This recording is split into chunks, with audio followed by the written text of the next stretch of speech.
Welcome to DashboardSymbols.com. We have now replaced the batteries in a number of Audi flip key fobs, and they are particularly susceptible to losing touch with their car. So, if this has happened to you, here's what to do to reacquaint the key fob with the vehicle. In older key start models, we have turned the key in the driver's door to unlock and lock it, and had this work. However, it did not work in our most recent model, but starting the car did.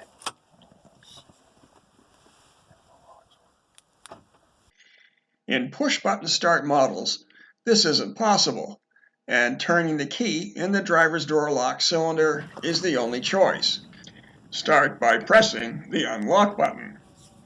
The vehicle we had did not actually lose touch with the key fob, but if yours does, turning the key in the door lock should do the trick. Once done, the buttons will resume working, and you'll be ready to go.